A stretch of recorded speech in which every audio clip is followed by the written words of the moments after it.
Job chapter 13. Lo, mine eye hath seen all this, mine ear hath heard and understood it. What ye know, the same do I know also. I am not inferior unto you.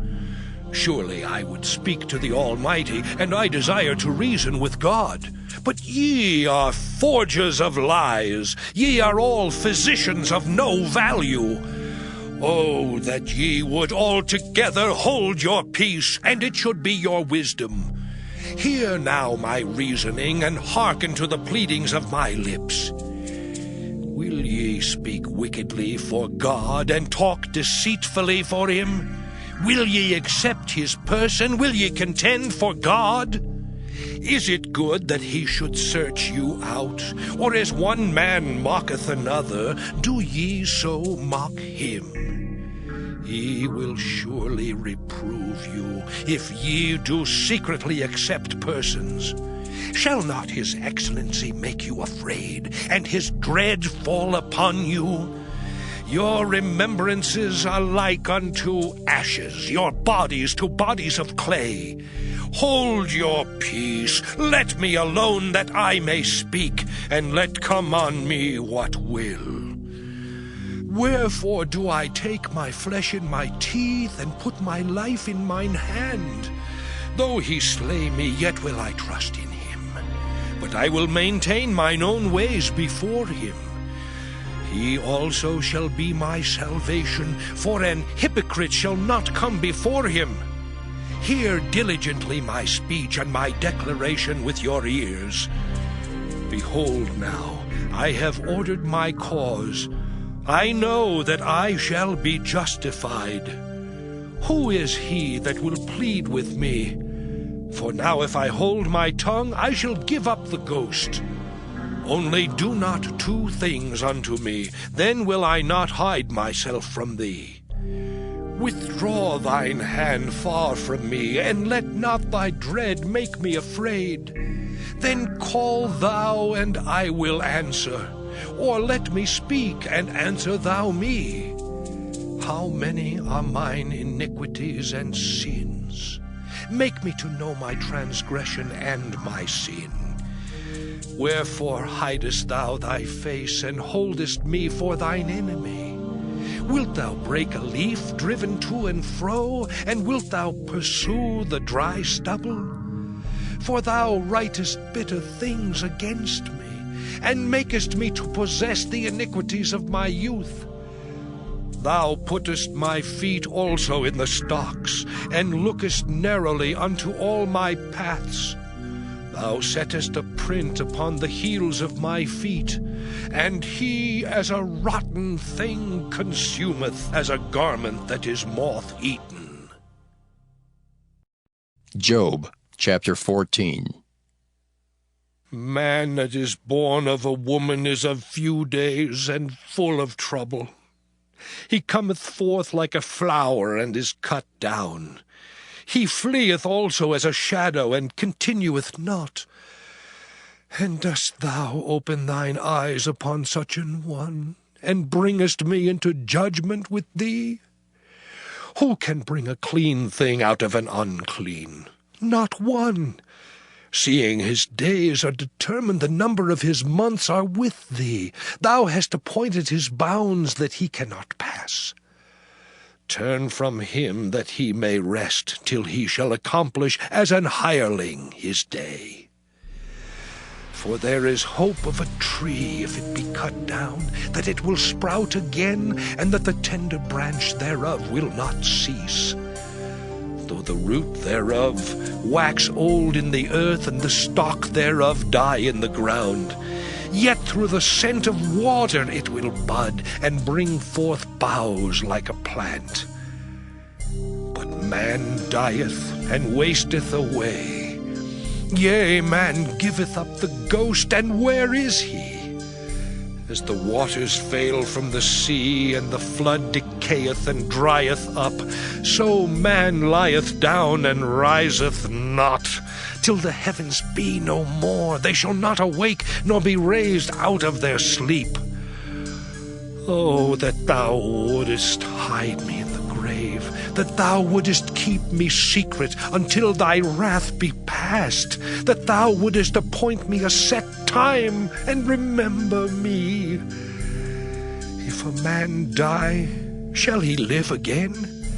All the days of my appointed time will I wait till my change come. Thou shalt call, and I will answer thee. Thou wilt have a desire to the work of thine hands. For now thou numberest my steps. Dost thou not watch over my sin? My transgression is sealed up in a bag, and thou sewest up mine iniquity. And surely the mountain falling cometh to naught, and the rock is removed out of his place. The waters wear the stones. Thou washest away the things which grow out of the dust of the earth, and thou destroyest the hope of man. Thou prevailest forever against him, and he passeth. Thou changest his countenance, and sendest him away. His sons come to honor, and he knoweth it not, and they are brought low, but he perceiveth it not of them.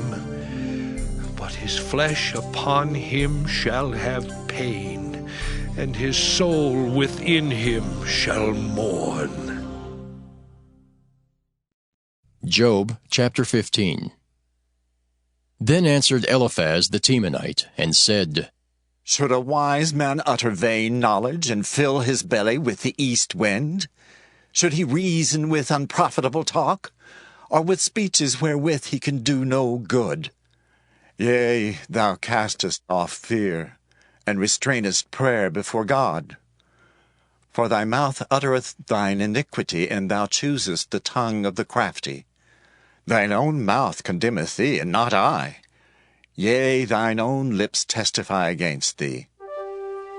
Art thou the first man that was born, or wast thou made before the hills? Hast thou heard the secret of God, and dost thou restrain wisdom to thyself? What knowest thou that we know not? What understandest thou which is not in us? With us are both the gray-headed and very aged men, much elder than thy father.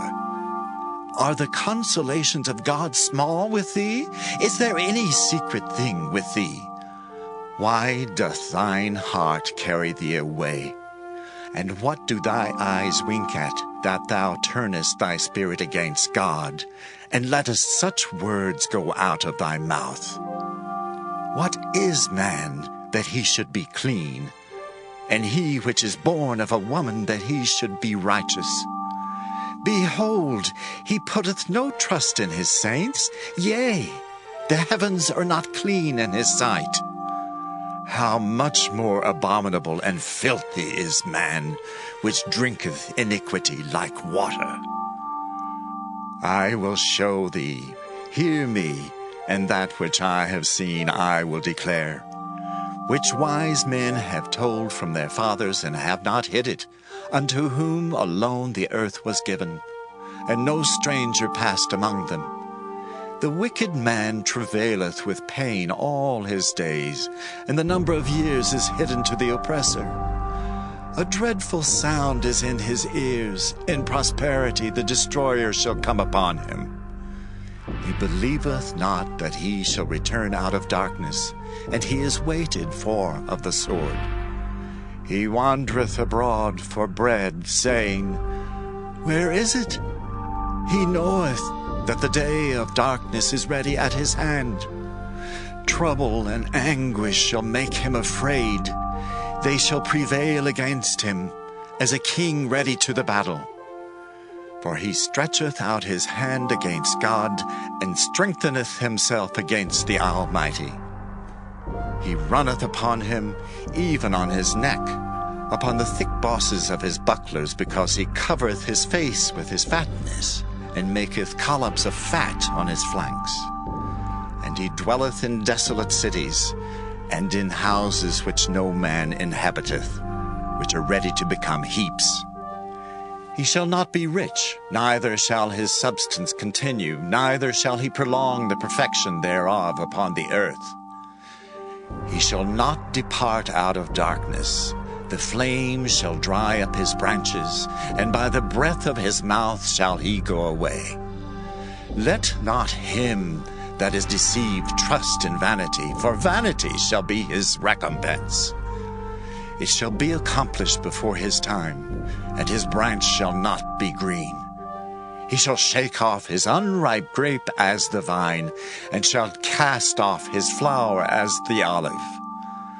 For the congregation of hypocrites shall be desolate, and fire shall consume the tabernacles of bribery.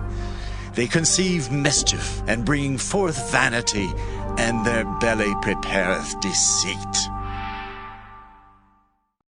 Job chapter 16.